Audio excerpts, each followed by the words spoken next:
Hi everyone, this is Congresswoman Yasemin Ansari. I'm here in Eloy and just wrapped up a long day, and I want to run you through what happened, what I learned, why I was here, and next steps.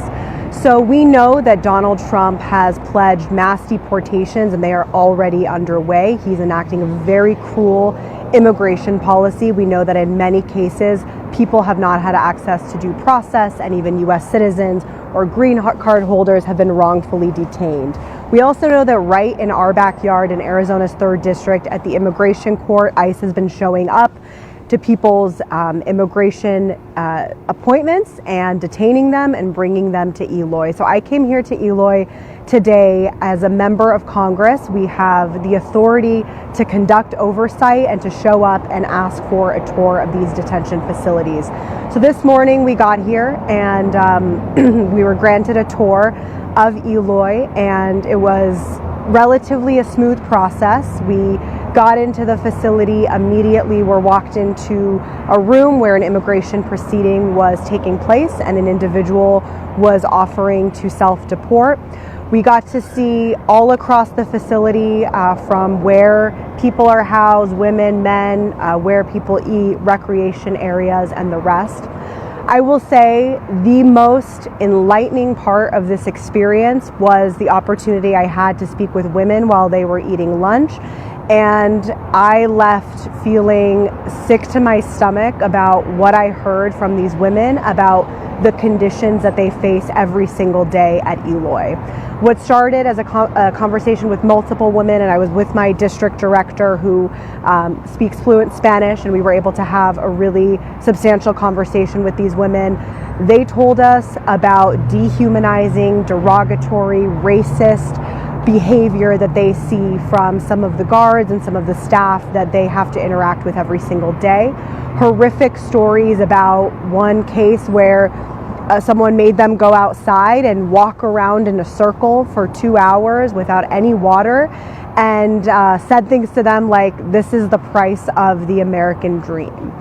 I was disgusted to hear that. I was disgusted to hear these women recount their horrifying experiences with lack of medical attention. AC issues were another big one. They told us stories about how they may not have had AC for a couple weeks and then keep asking for AC as it's Arizona and it's hot, and then AC is turned on so vigorously that they're freezing at night and then getting sick. This was not just a couple people. This was over a dozen women who recounted the same things. I talked to a DACA recipient who's lived in Phoenix most of her life. Her family members are citizens. She had a traffic violation. She's at Eloy. Talked to another woman who lives in Chandler, whose husband is a U.S. citizen. She was going to get her green card and she was detained by ICE. And then there are many people here who were trying to come to the United States to flee persecution and are here as well. So I'm extremely concerned about what is happening here. The juxtaposition between what ICE will tell you and show you versus what you hear from the people who are actually living here is significant. It's severe. And I believe the people who I spoke with today about what they're experiencing. A huge part of the problem is that the Donald Trump administration has tried to eliminate oversight entirely from this process. So prior to the inauguration of Donald Trump, there used to be legal services here, and organizations like the Florence Immigration Project would come in and out freely, have access to the list of people who were going through these processes. We're able to provide them with know your rights information.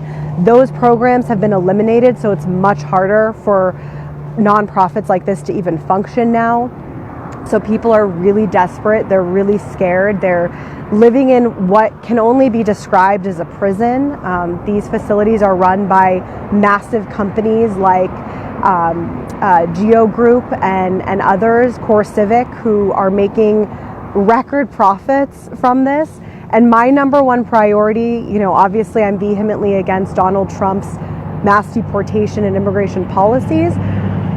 But if they are going to have these policies in place, we need to make sure that these facilities are humane, that people are being treated with dignity and respect, that they have access to counsel and a lawyer. The system would be much more efficient if people had access to legal services.